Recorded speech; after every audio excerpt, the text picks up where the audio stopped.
Well, it is already May 2018. I can't believe how fast that this year seems to be going.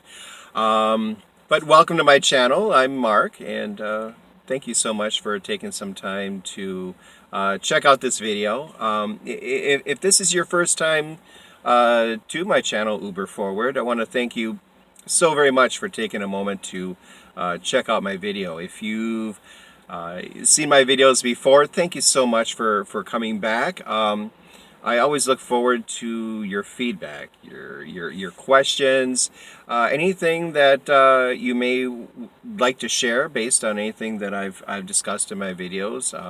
I love the interaction, and my whole hope with this channel is that I can provide an additional voice to the amazing commentary that you can find on YouTube within the rideshare community. A little bit about myself. I've actually been with Uber going on my third year this summer. And as of right now, as of today, I'm actually coming up on, well, I've got 2,965 rides. So I'll actually hit 3,000 rides within the next week. So that's a lot of people. So my whole goal is to share some of my experiences, again, my successes, my failures, my frustrations, my own unique thoughts and perspectives from an Uber driver that works specifically at the airport within the state of Michigan. So with that being said, a disclaimer that I would put out there is that granted, each person that watches this video, whether you're in the United States or you're in a different country, each state in the United States, or even wherever you're at in the world, you're going to have your own unique setup. Your own hot spots as far as where you drive, your things that you find are a success as a driver, things that you find are frustrating as a driver. I'm under the impression that each state is unique in its successes and frustrations. So with that being said, I hope that again I can provide a different perspective as far as what's worked for me and maybe some things that have not worked out as well for me, since I am coming up on 3 years as a driver. One thing that I'll address, there's actually two areas of concern as I reflect back, and I guess maybe let me start with the positives. You know, the whole reason why I decided to start driving for Uber, and keep in mind, I only drive for Uber. I don't drive any other rideshare service. I never have. So it's solely been with Uber, and I think the whole reason why I started doing this is because it does allow me the opportunity to choose my own schedule. And I work hard. I'm not going to lie. I have a full day, and I'll make another video as far as how I do what it is that I do. But I can tell you, I'll work a full day. I'll start my day at 8:30 in the morning. I'll go till 5 or 6:30. And what that means is if I work strictly at the airport, once I get that ride, I take them to wherever they're going. Let's say they're going to Detroit. So I'll take them to Detroit, drop them off, and then I head right back to the airport. As many of you know, you can type into your app that you're heading back to whatever designated area you want to be at, and the app will do a search. So if it finds someone that's heading in your general direction, it'll match you up with that individual, so that way you don't go back empty. I can tell you that I've already planned out my day, so whether I do or do not get a ride back, I'm not going to stress about it, because I pretty much know, at least here in Michigan, what I need to do to hit my financial goal that I have for myself at the end of the day. And of course, if I don't hit my goal, if I do, let's say, a bunch of short trips for whatever reason, I'm still okay with that. I can go home, I can make myself a really bad dinner. I can relax, read a book, watch Netflix. I can, like I said, take a nap. But then my plan B is I come back to the airport, say 10 o'clock at night, and maybe I'll work until 1 in the morning when the last flights usually arrive. If I do that, then there's a pretty darn good chance that not only have I met my financial goal for the day, but I've exceeded it. The only disadvantage with that is that I've got to be back at the airport the next day at 8:30. And I'll get into the reasons why I do what I do, like I said in another video, but I just wanted to give you a little bit of an overview as far as my life as an Uber driver, so you'll hopefully appreciate my perspective and my experiences. Over the last 3 years, like I said, I feel very fortunate to have this opportunity where I didn't have to put a lot of money up front to, I guess in a sense, own my own business. Granted, we're considered contract, I don't even want to say employees, but we're just contract workers in the rideshare industry as of right now. And that's changing. There's some debate, in the courts in California, as far as us being considered employees instead of contract workers. So we'll see how that plays out. But as of right now, it's just really a cost-effective way to work for yourself. It's opened up a lot of opportunities for me as far as doing other things on my own that I would have not had the time to do. It's allowed me the opportunity to spend time with friends and family and loved ones that I would have never had the opportunity to do. And for me, that's everything. Quality of life, the balance between your personal life and your professional life is very important to me.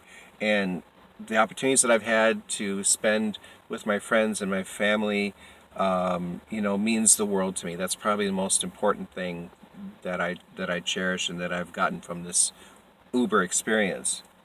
And again, I hold myself accountable. I definitely put in the effort to make the money that I make.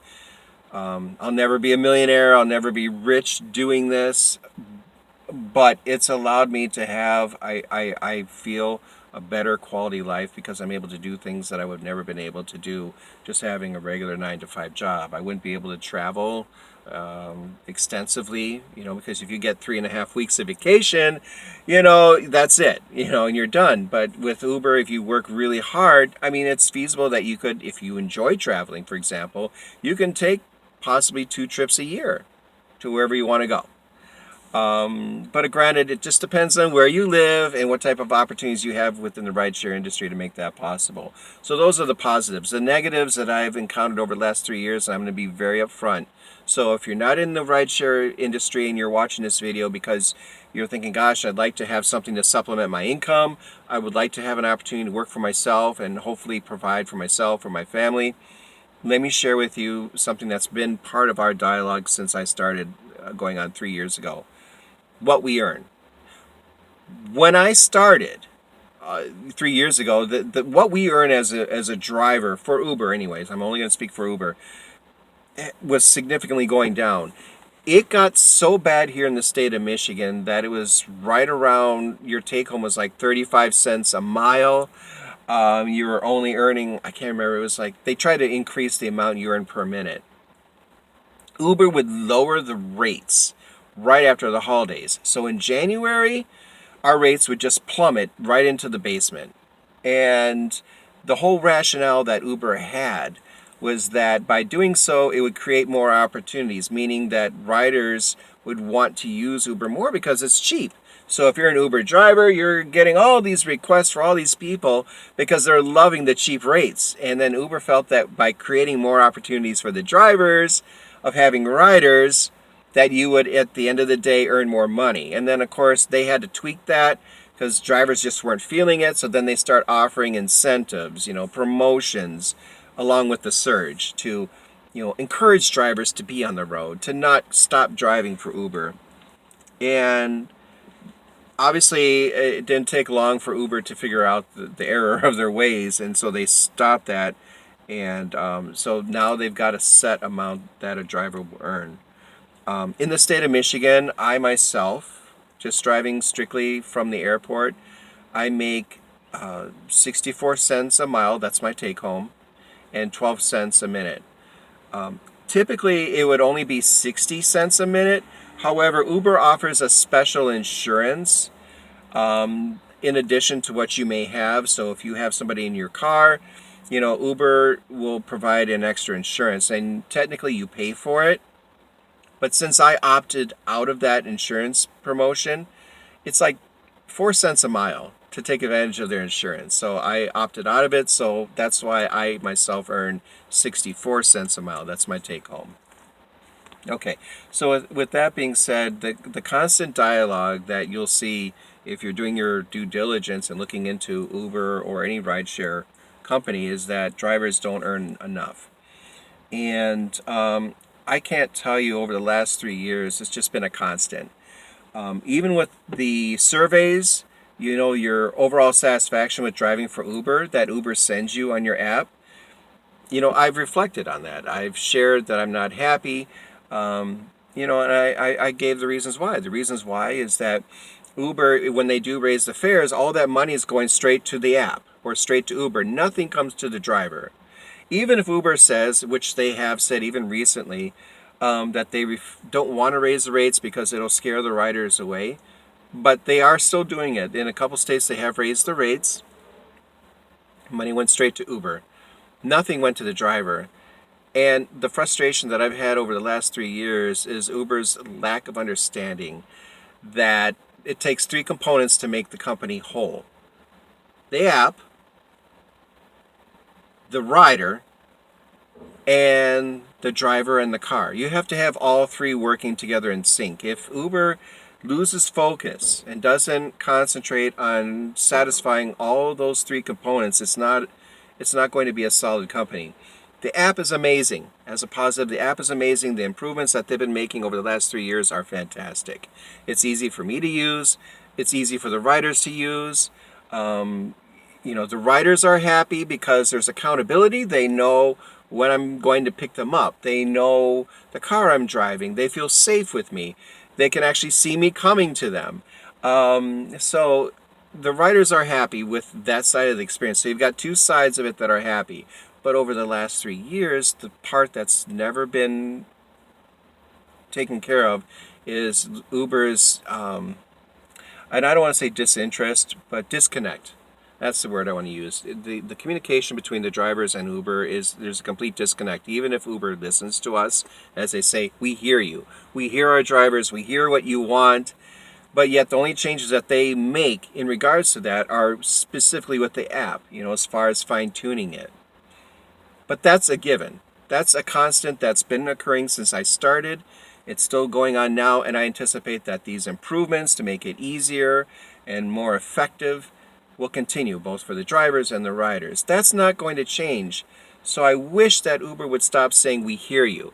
Stop using the improvements on the app as an excuse to say we listen to our drivers, because if you did, if you have read any of the surveys that I've submitted, if you listened to the feedback on YouTube, Uber would know that the number one issue, which has been constant for the last 3 years, is please invest in your drivers. Invest in us so we can use that money to maintain our vehicles, which continues to provide rider safety, because we have our vehicles inspected once a year. But what happens in between that year? Here in Michigan, our roads are horrible. So I'm constantly getting my front end done, my tires, and those costs add up. They don't go down. Gas goes up, and it fluctuates, let's just say that. But if you invest in your drivers one way or another, that's an important investment to make, because if Uber listens and they understand that the one thing that's better than advertising, whether it's on a billboard on the side of the road or ads on YouTube or ads on Facebook, the number one way that Uber can advertise is what? Word of mouth. If Uber invests in their drivers and the driver's happy because they make good money and they feel content that Uber as an entity cares about their drivers, it creates positive morale. So if you have a happy driver who raves about the company that he drives for, that translates over to the rider. The rider gets out of the car saying, gosh, I had an amazing experience with Mark. He was happy. He was passionate about doing what it is that he does. He cares about Uber. The Uber seems to really care about him. I had a really great time. I felt safe with him. He was happy. And then they go and they tell their friends and family. They'll even say to their parents, Mom, I'm going to sign you up for Uber. I had a great experience with Mark. And, you know, these drivers are just fantastic. They love what they do. You know, I feel safe having my family member ride with Uber. Things like that are invaluable, and it's better than even an ad, because the number one thing when people think of Uber, they don't think about who's the CEO. They don't think about who designs the app. Their perception of what Uber is solely based on their experience that they have with the driver. Over the last 3 years, the one thing I can say is that when a person walks out of my car, their perception of Uber as a good or a bad company is dependent on their experience with me as a driver. Was I professional? Did I care about them? You know, did I make sure that they were safe and sound and comfortable? All those things go into their perception of Uber when they get out of my car. So those are just some of the general thoughts that I have as I come up on my third year, as I come up on my 3,000th ride. Again, anything that I've earned has been solely done through my hard work and the effort. The one thing I can't control, and never could control, was what Uber will pay me. I never could control that, and so I have to do my best to make sure that I keep my overhead low as an as an Uber driver, and that way, whether Uber was playing with the rates up and down over the last 3 years, I still was able to make ends meet. So there's a lot of commentary out there as far as the pros and cons of driving. People will say that you drive your car into the ground, that the costs far outweigh the earnings. Even my tax man was surprised. He says most Uber drivers, they don't seem to even make a profit. He says, I can't believe you actually made money this year. And I said, well, that's not a good thing. You shouldn't be telling me that. Not for my tax preparer. But again, all kidding aside, you really have to do your due diligence. If you're somebody that's looking to do this, my number one advice that I've learned over the last 3 years is you really have to do your research. You have to know what type of vehicle you want to use. I would say my personal advice, get a used vehicle where you can pay it off quickly.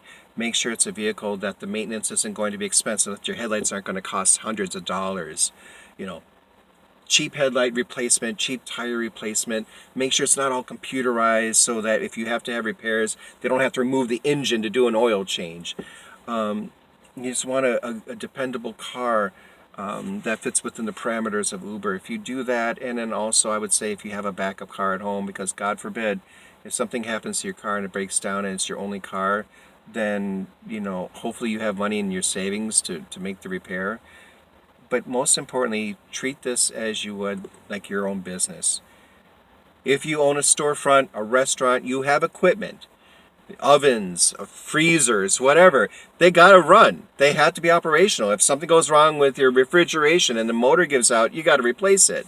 So your car is no different. The car that you use for driving is your equipment. You have to maintain it. The oil changes and everything, that's an investment. So know what it is that you're using to make your business run. Know what it is that you're going to be earning. Try to find a niche in your state or part of the world that you're in that will help you earn the money that you need to earn. And then make sure you work the hours to ensure that that happens. Over the last 3 years, again, like I said, those are some of the things that I've come away with. And most importantly, to end this video, I want to say I really enjoy what it is that I do. The people that I've met over the last 3 years have been fantastic. I think that I've met so many amazing people. And when people ask me, gosh, what's your most crazy story? The one thing that I'd say is it's not that I've had crazy stories, just a lot of amazing people, a lot of bonding experiences. And that's really made this something that I look forward to doing. I don't dread driving. And I'm looking forward. I'm looking forward to the next 3,000 rides in the next 3 years. Anyways, that's my little summary. I hope I've shared something that will help anybody out that's looking to do this, or just like I said, provide some additional commentary if you're already involved in the rideshare industry. So I'll be making some more videos. I'll share more about what it is that I do in another video. But please, like, comment, share me your feedback, and subscribe to my channel. And of course, make it an amazing day. Take care.